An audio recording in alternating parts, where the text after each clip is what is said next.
చాలాసార్లు చెప్పినాం అమ్మ, ప్రెస్ కాన్ఫరెన్స్లో కూడా చెప్పినాం. మేము ఫుల్ హోషో ఆవాజ్లో రిజైన్ చేసినాం, యాక్సెప్ట్ చేయండి అని మళ్ళీ కూడా కోరుతున్నాం. మాకు ఎమ్మెల్సీతో పని లేదు, అవసరం లేదు. పార్టీ వద్దనుకున్నాక మాకు పదవి చిన్న ముచ్చట, పార్టీయే మెయిన్. పార్టీయే వద్దన్నాక పదవి అనేది చాలా చిన్న ముచ్చట. సో అందులో కాంగ్రెస్ పార్టీ రాజకీయం ఏందో నాకేం తెలియదు, వాళ్ళకి ఎందుకు ఇబ్బంది అవుతుందో నా రాజీనామా యాక్సెప్ట్ చేయాల్సి నాకు తెలియదు. నాకు చేస్తే ఎవరైతే పార్టీ మారిన ఎమ్మెల్యేలు ఉన్నారు కదా, మరి వాళ్ళందరూ చేయాల్సి వస్తుందని ఆగుతున్నారా ఏందో, వాళ్ళ గోల్ ఏందో నాకు తెలియదు.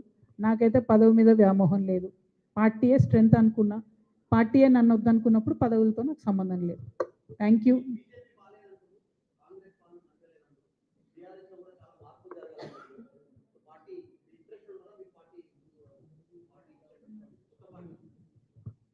నేను ఉన్న మాట చెప్తున్నా. ఇప్పుడు భారతీయ జనతా పార్టీకి 8 మంది ఎంపీలను ఇస్తే మనకి 8 కొత్తలు కూడా ఇవ్వాలి వాళ్ళు బడ్జెట్లో. 2 బడ్జెట్లు అయిపోయినాయి. 8 మంది ఎమ్మెల్యేలు, 8 మంది ఎంపీలు అంటే ఈ మధ్య కాలంలో వాళ్ళు గెలిచిన అత్యధిక సీట్లు ఇవి. వాళ్ళు గన్ని సీట్లు గెలిస్తేనే ₹1 ఇస్తలేరు మనకు. మరి వాళ్ళు ఏం చేస్తున్నట్టు? ప్రజలు అడుగుతున్న మాట కాదు, వాళ్ళు నేను అడుగుతున్న మాట కాదు. మనకు ఒక ప్రత్యేక ప్యాకేజ్ వచ్చిందా, ఒక ప్రత్యేక రైలు వచ్చిందా, ఒక ప్రత్యేకమైన ఏమైనా వచ్చిందా? అన్నిటికన్నా ఎక్కువ నిన్నగాక మొన్న బీసీ బిల్లులు ఇక్కడ పాస్ అయిపోతే గవర్నర్ దగ్గర అయినాయి, రాష్ట్రపతి దగ్గర అయినాయి. చేయాల్సిన వాళ్ళే బీజేపీ వాళ్ళు, చేయకుండా ఉల్టా మేమే ఎలక్షన్లు క్యాన్సిల్ చేపిస్తాం, మీరు పోటీ చేసినా క్యాన్సిల్ చేపిస్తాం అని ఉల్టా ప్రజల్ని బెదిరిస్తున్నారు. అంటే అట్లాంటి పార్టీతో మనకి ఏం సంబంధం, ఏం లాభం? కాబట్టి నేను ప్రజల నుంచి వచ్చే ఫీడ్బ్యాకే చెప్తున్నాను, నేను చెప్పేది ఏం లేదు కొత్తగా. కాంగ్రెస్ పార్టీ పరిపాలన మీరందరే చూస్తున్నారు. పోరాటం లేని ప్లేస్ ఎక్కడుందా ఇవాళ?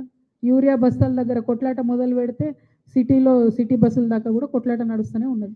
ప్రతి చోట పోరాటమే ఉన్నది కాంగ్రెస్తోని. కాబట్టి నేను అనేది ఏంటంటే జాతీయ పార్టీలు ఖచ్చితంగా వైఫల్యం చెందినాయి. బీఆర్ఎస్ పార్టీ నన్ను సస్పెండ్ చేసింది. సో ఇప్పుడు నేనేమంటున్నా అంటే తెలంగాణ జాగృతి అనేటటువంటి సంస్థ గత 19 ఏళ్ళుగా తెలంగాణ ప్రజల మధ్యలోనే మేము ఉన్నాం. మళ్ళీ ఒకసారి ప్రజల దగ్గరికి వెళ్తాం, మళ్ళీ ఒకసారి వింటాం, అర్థం చేసుకుంటాం. దాని తర్వాత కార్యాచరణ ఏందని ప్రజలు మేధావులు వాళ్ళు ఎట్లా నిర్దేశిస్తే అట్లా చేస్తాం. Thank you.